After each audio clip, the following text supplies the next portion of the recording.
Buenos días para todos. En la mañana de hoy, el equipo económico vino a presentar en el Parlamento las medidas tributarias que explican la rebaja de impuestos. Como dijo el presidente de la Comisión, el senador Manini, hoy estamos frente a un hecho histórico. Estamos anunciando una rebaja de impuestos por 150 millones de dólares.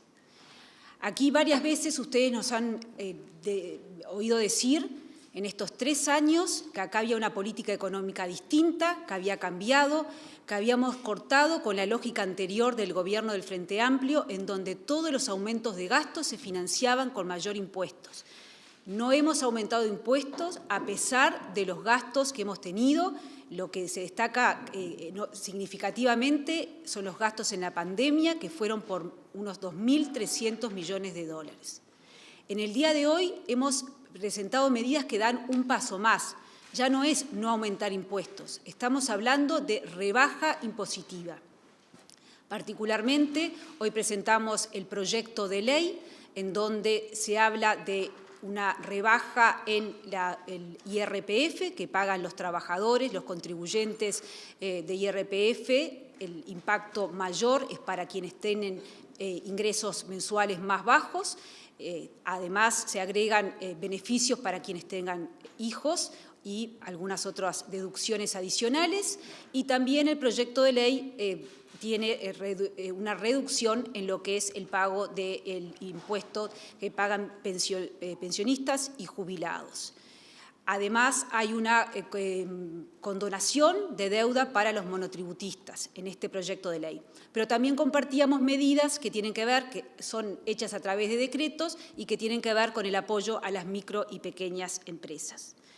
Recalcábamos en la mañana de hoy que era muy importante entender por qué podemos dar esta rebaja de impuestos y en esta magnitud, en 150 millones de dólares.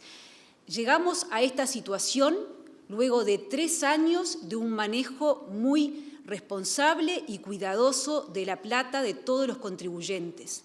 Estamos dentro de los lineamientos que nos da la llamada regla fiscal, que nos permitió manejar los recursos públicos de una manera muy ordenada estos 3 años y hoy nos permite esta rebaja.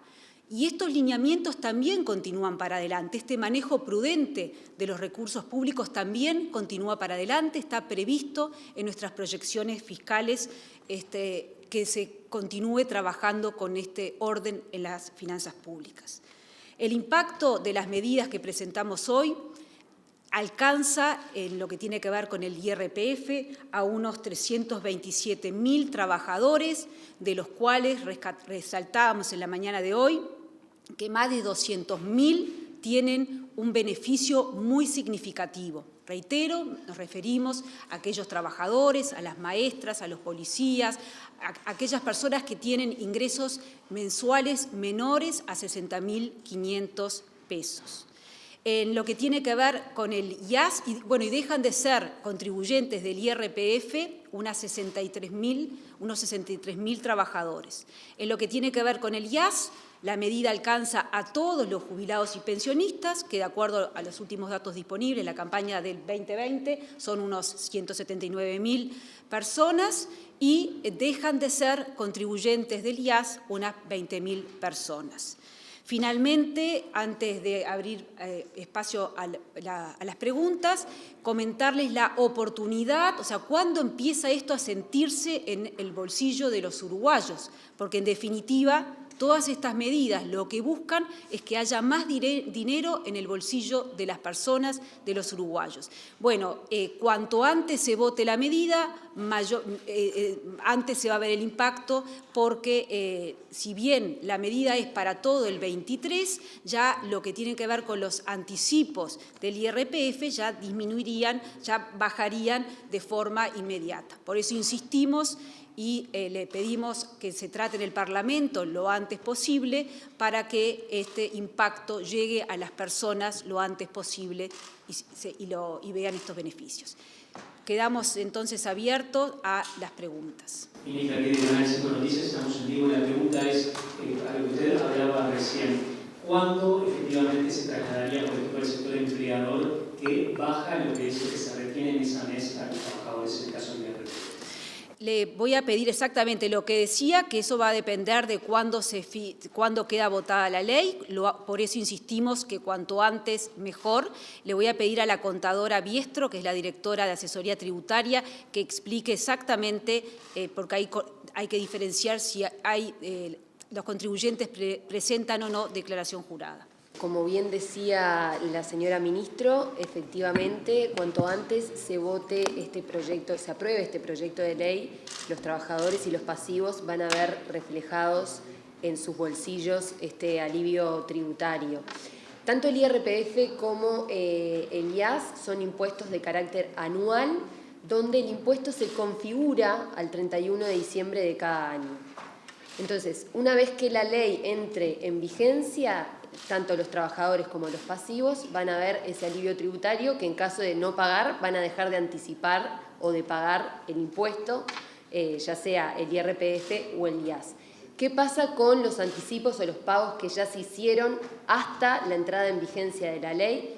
En ese caso va a depender, en el caso del IRPF, de si el trabajador presenta o no presenta declaración jurada. Si no presenta declaración jurada, el empleador en diciembre, como tiene obligación todos los diciembres de hacer el ajuste anual, ahí el Estado le devolverá al trabajador a través del empleador lo que se le retuvo de más. En el caso de los contribuyentes que presentan declaración jurada, cuando presenten la declaración jurada del 2023, esos meses que se le retuvo de más o que pagó de más, en junio, julio, cuando presente la declaración jurada, bueno, tendrá un crédito correspondiente a ese pago que tenía. Los empleadores obviamente van a tener que hacer alguna adecuación en su sistema de liquidación de haberes, que lo vamos a tener en cuenta cuando se haga la reglamentación correspondiente. Pero lo que queremos es que esta ley se apruebe lo antes posible para que los trabajadores y los pasivos puedan ver a la brevedad posible el alivio tributario en sus bolsillos. En unos minutos, Mario Vergara, el senador del Frente Amplio que dejó la comisión, decía que una buena medida para todo el grupo de trabajadores hubiera sido la deducción, por ejemplo, de la devolución de puntos de IVA en las tarjetas de débito. ¿Cuál es el argumento de por qué el gobierno no planteó esta medida dentro de estas medidas tributarias presentadas? Nos alegramos en la mañana de hoy escuchar que el senador Vergara, pero también el resto de los senadores del Frente Amplio, decían que esta medida iba en el sentido correcto, la rebaja de impuestos iba en el sentido correcto, y también nos alegramos que el Frente Amplio nos dijo en la comparecencia de que iba a votar esta rebaja de impuestos. Y digo que nos alegramos porque, como decía al inicio, no era lo que veíamos en el pasado, cuando la situación era de aumento de impuestos, el ajuste fiscal de 2017, el aumento luego de la tasa consular, el impuesto a los juegos de azar. O sea, eso era la lógica que venía. Aquí el alivio tributario, la rebaja de los 150 millones de dólares se hizo de forma estudiada, que ese dinero rinda lo más posible y se tomaron medidas focalizadas. Por eso se basó en los contribuyentes, los trabajadores contribuyentes de IRPF que tienen sus menores ingresos. A eso se agregaron otros beneficios en términos de deducciones. Eso fue, insisto, aquí lo que estamos hablando es de una rebaja de impuestos de 150 millones de dólares. El comentario del uso de los 2 puntos de la tarjeta de débito, lo dijimos hoy en la comparecencia. Cuando esta administración asume en marzo del 20, el beneficio que se había dado en las tarjetas de crédito, de débito, de 2 puntos de IVA para que se usaran más las tarjetas ya se estaban usando más. Los datos ya nos indicaban que había un mayor uso de las tarjetas, con lo cual no tenía sentido continuar con ese incentivo. A eso se suma que quienes más usan las tarjetas de crédito, las tarjetas de débito, son quienes tienen ingresos más altos. El último dato es el de 2017, no hay datos posteriores a la encuesta que hace el Banco Central, pero sabemos que es así, que se usa más en los niveles de mayores ingresos, por lo cual ese no es el camino que eligió este gobierno eligió apoyar a los trabajadores de menores ingresos, además de las empresas más pequeñas, las micro y pequeñas empresas, que si bien no lo presentamos hoy en el proyecto de ley, hemos dado esos beneficios a través de distintos decretos. Ministra Acosta, de Radio Centenario. El senador Vergara también en el análisis, más allá de reconocer que obviamente la presentación de lo que usted había manifestado en torno al tema del RPP no se podía cuestionar nada, porque en realidad el concepto a quien alcanza es la situación que ellos plantean políticamente, los sectores más vulnerables. Manifestaba también que, a partir justamente de lo que se conocía, consideraba que no se iba a afectar tampoco la caja del Estado. Pero expresaba también que eso no garantizaba que desde el Ministerio de Economía se llevar adelante políticas para los sectores que ellos llaman más vulnerables, que son el 70% de los que quedaron afuera de estas medidas de IRPF, a partir, dice, de que el Ministerio por lo general termina haciendo caja primero para después dar este tipo de beneficios. ¿Qué análisis se puede hacer justamente de la crítica que se realiza del Frente Amplio respecto a que quedan 70% de la población por fuera de este beneficio que dan? Me cuesta seguir la lógica, no creo que de la pregunta, pero sino de la del Frente Amplio, creo que en parte porque ha ido cambiando los argumentos aún antes de conocer cuáles eran exactamente las medidas de rebaja tributaria. Lo que quedó bien claro en la mañana de hoy, que hay un apoyo a los trabajadores de menores ingresos y a las empresas más pequeñas de nuestro país, y que esto se suma a apoyos concretos que hemos venido dando tanto a la población más vulnerable. En la mañana de hoy repasábamos lo que es el apoyo a través del bono crianza, a través de otros apoyos que da el MIDES, tanto para la población, sobre todo el apoyo a los niños entre 0 y 6 años, que se ha reforzado muchísimo, y esto es más allá del COVID. Se detectó problemas estructurales que venían de antes y se están dando apoyos concretos.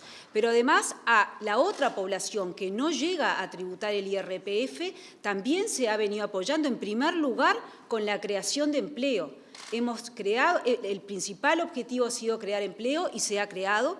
En segundo lugar, estamos en una fase de aumento del salario real.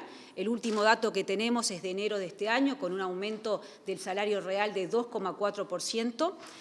Y en tercer lugar, algo que también repasamos en la mañana de hoy, se ha dado dentro de este marco de regla fiscal, se han dado una cantidad de recursos a educación, a salud, a vivienda, a seguridad, etcétera, a los propios salarios de los funcionarios públicos, especialmente los militares, los policías, los salarios de menores ingresos.